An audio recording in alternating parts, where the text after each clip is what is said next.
I watched him pour the coffee, same careful measure he'd used for 3 years. Steam rose between us like a question neither wanted to ask. Sleep okay? He handed me the mug, fingers brushing mine. Better than I expected. I wrapped both hands around the warmth. You? Couch wasn't too bad. He sat across from me at our small table. Though I kept thinking. My chest tightened. About how we got here. He stirred sugar into his cup, metal clinking against ceramic. Not just last week. Before that. I studied his face, searching for anger or hurt. Found only something that looked like resolve. I've been invisible too, Madison. In my own way. The admission hit harder than any accusation. I set down my mug before my hands could shake. What do you mean? I stopped trying. Stopped seeing you. He looked up, meeting my eyes. I let you fade because it was easier than fighting for us. My phone buzzed against the counter. Daniel's name flashed on the screen. We both stared at it. You don't have to answer, he said quietly. I reached over and turned it face down. The buzzing stopped. I want to try, I said. Really try this time. He nodded, taking another sip of coffee.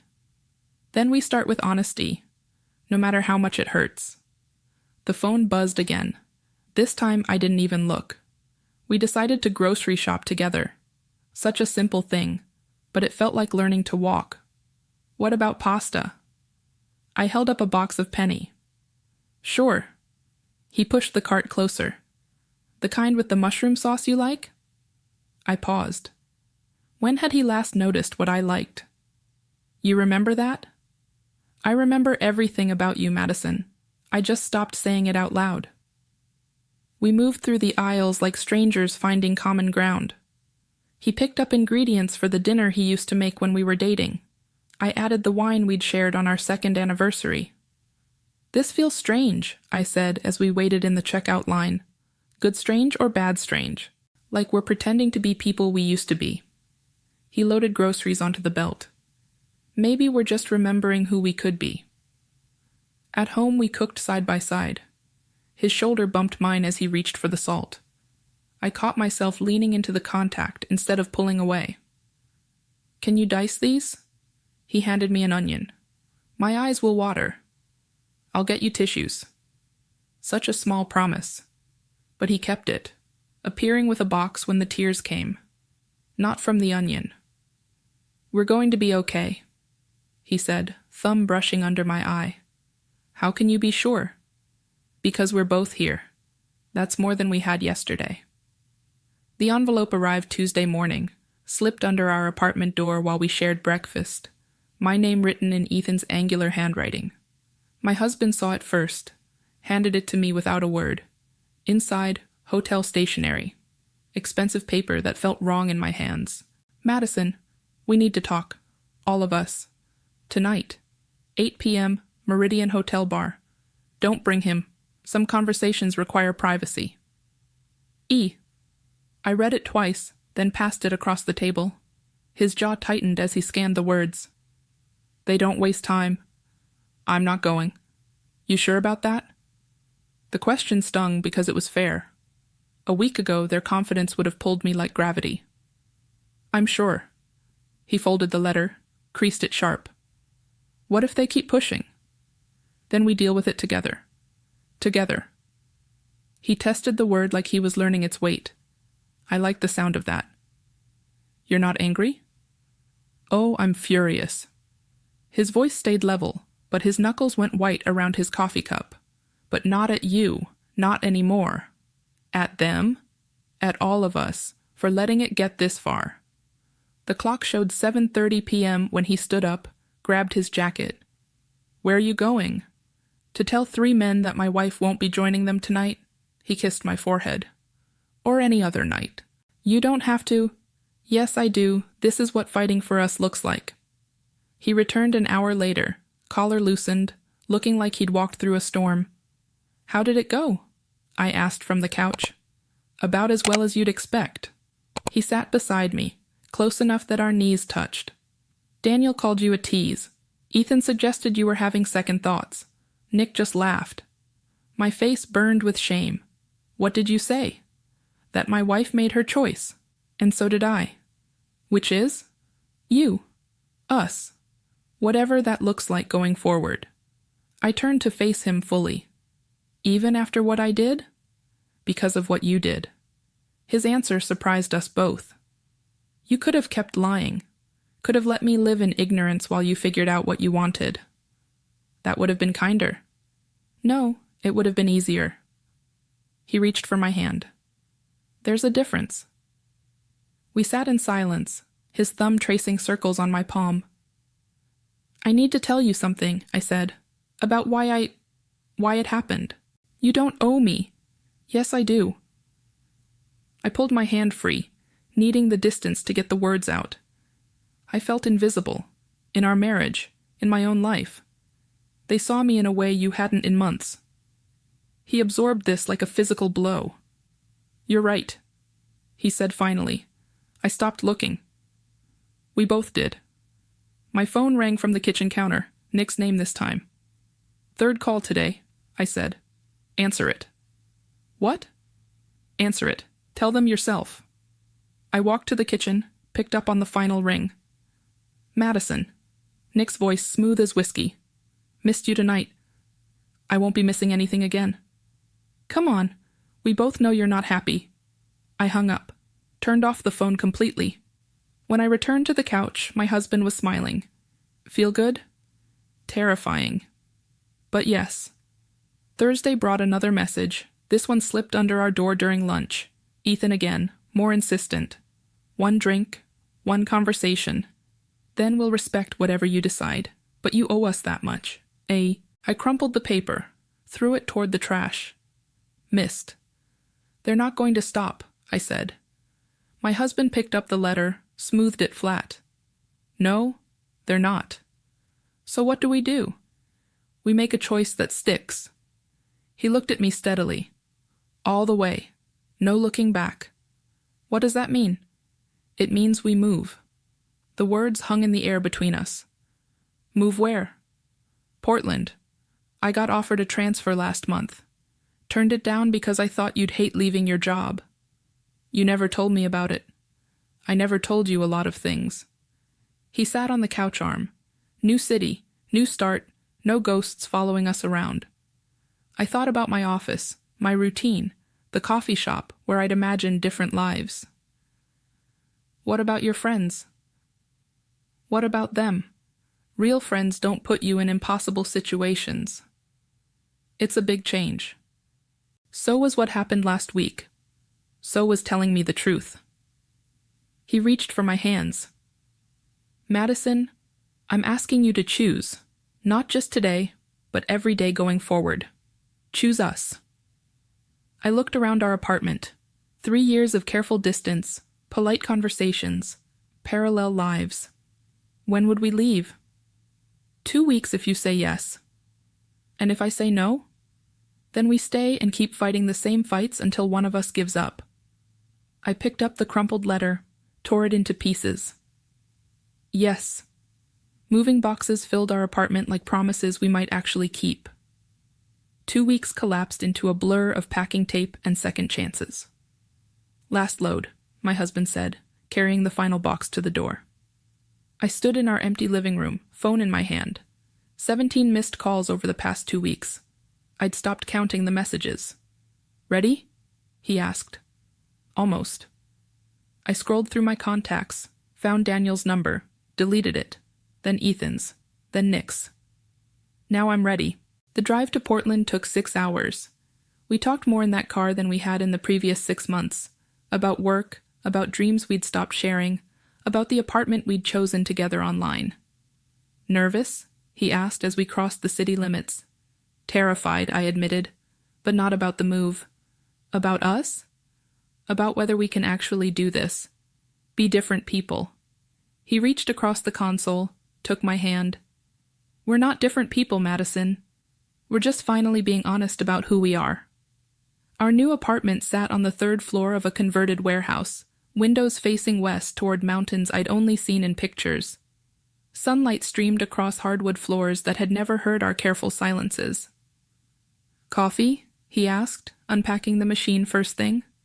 "Please." He made it the same way he always had, but when he handed me the mug, he stayed close. "To new beginnings," he said, "to keeping our promises." We clinked mugs like a toast, like a prayer. My phone buzzed one final time. Unknown number, but I recognized the area code. I showed him the screen. Last chance to change our minds. Together we watched the call go to voicemail. Then I turned the phone off and put it in a drawer. "No more ghosts," I said. "No more ghosts," he agreed. Outside our windows, the city hummed with possibility. Inside, we sat at our kitchen table and planned a life built on truth instead of silence. It wasn't the ending I'd imagined. It was better. After hours, second chances, the weight of honesty, starting over, new ground. 3 days into Portland, I found myself checking the apartment door lock twice each morning. Old habits from a life that felt increasingly distant. "Coffee's ready?" My husband called from the kitchen. I joined him at our small table, noting how he'd positioned it to catch morning light. Back home, we'd eaten breakfast standing at the counter, rushing toward separate days. "Interview's at 10, I said, smoothing my skirt.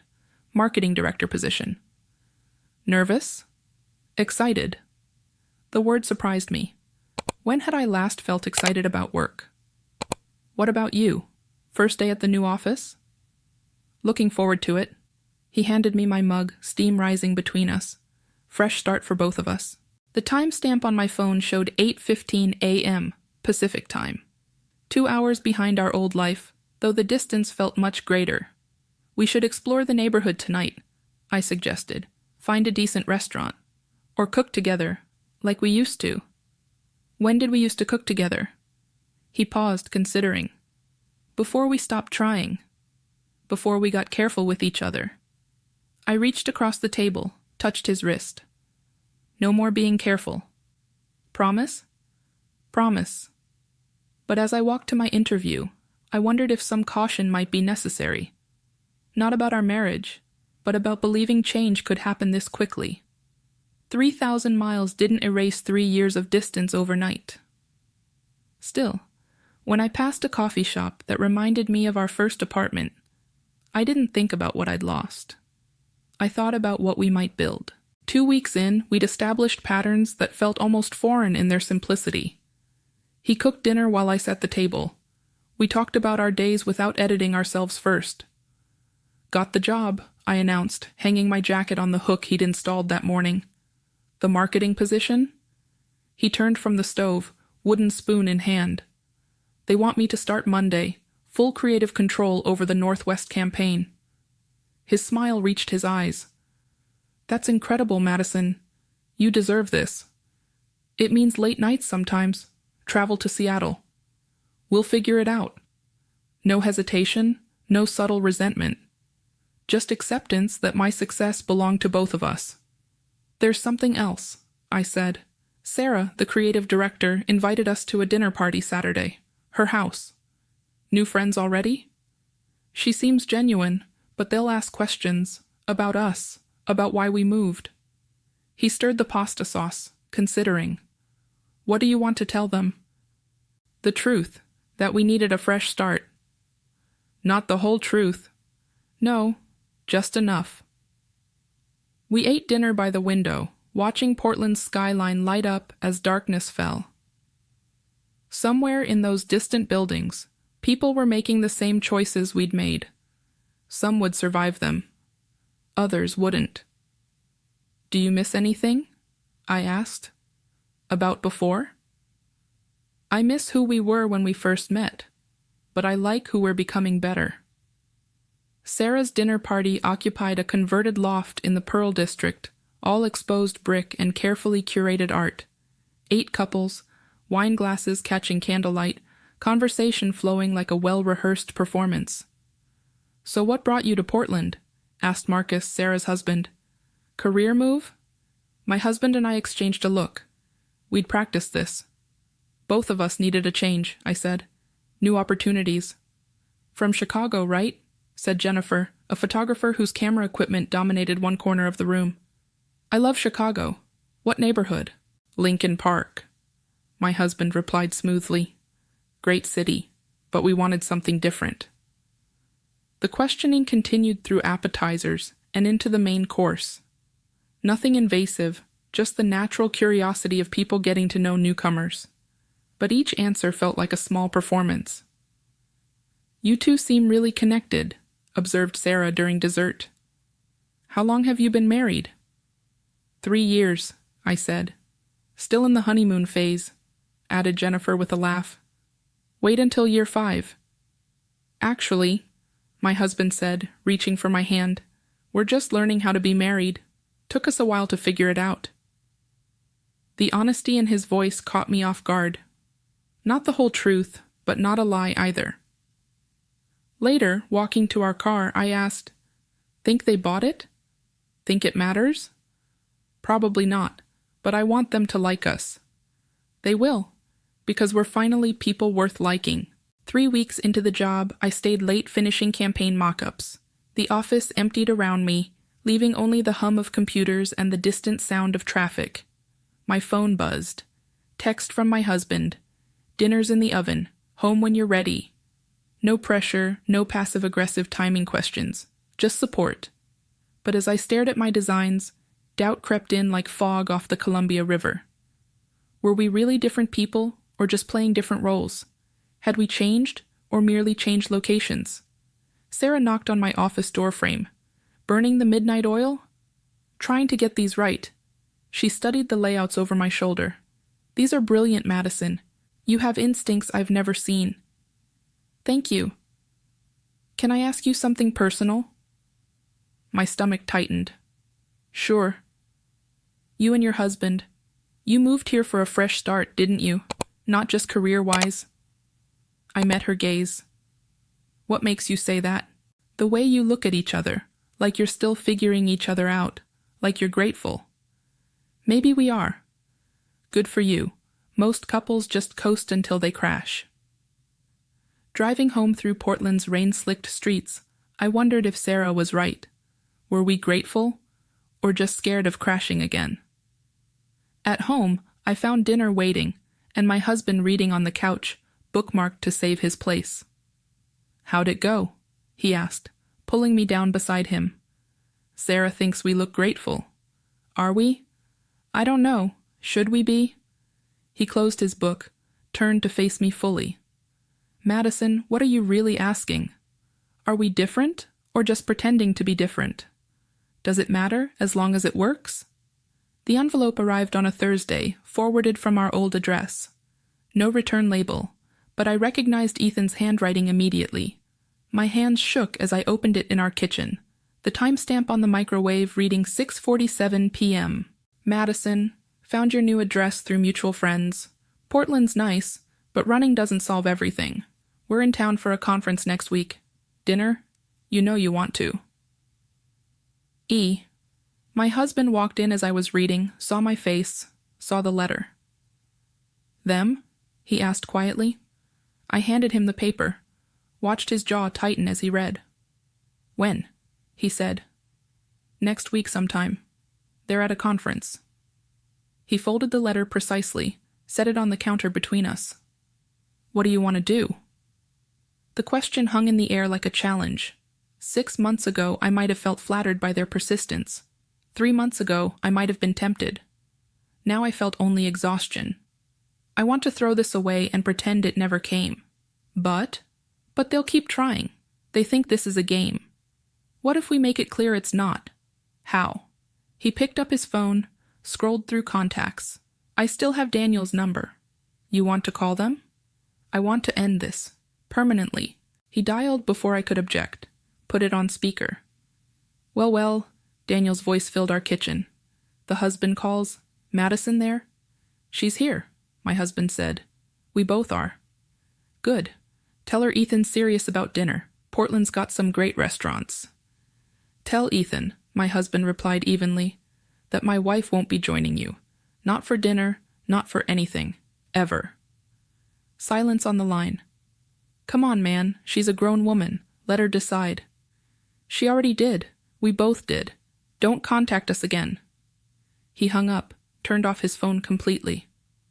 Think that'll work? I asked. If it doesn't, we'll handle whatever comes next. Together. Saturday morning brought rain and the smell of coffee from our kitchen.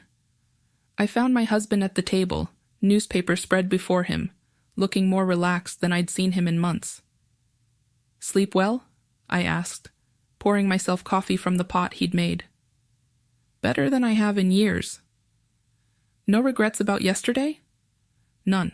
You? I considered the question seriously. Did I regret the finality of that phone call? The bridges we'd burned? No regrets. Sarah's camera sat on our counter, borrowed for a work project. The lens cap reflected morning light, and I thought about all the moments we'd failed to capture over the past 3 years, not because we lacked equipment, but because we'd stopped seeing each other clearly. I love you, I said, the words coming easier than they had in months. I love you too.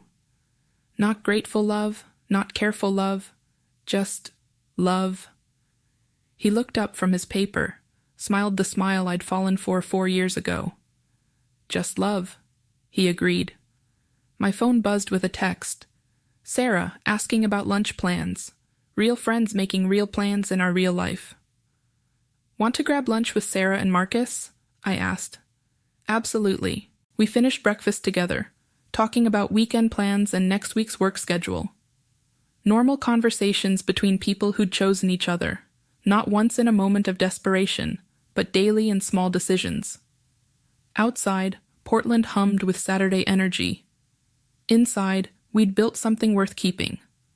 The camera caught light again as I moved it aside, and I realized we didn't need to document this moment.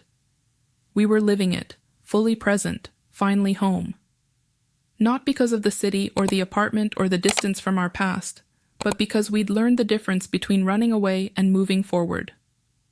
Moving forward, Portland mornings, fresh ground, building trust, new foundations. 3 months later, I found myself standing in the same spot by the window, but everything had changed. The morning light fell differently now, warmer somehow, less urgent.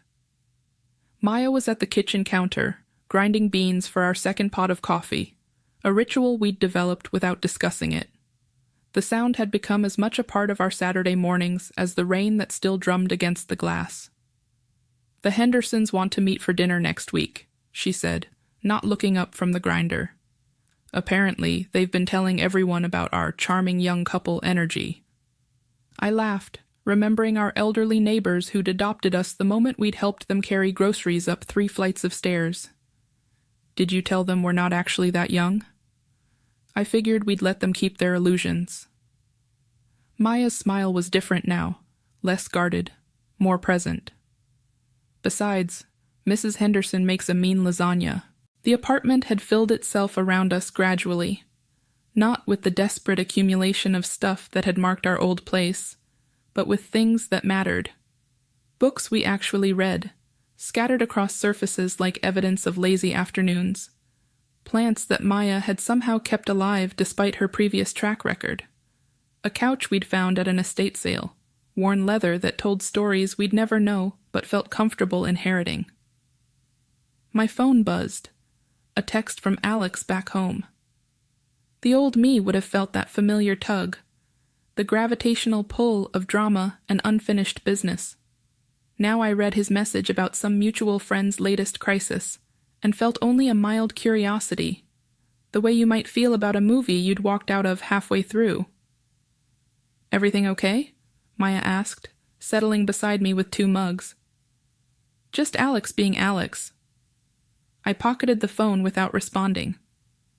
Remember when that would have consumed my entire day? She handed me the coffee, steam rising between us like a small offering.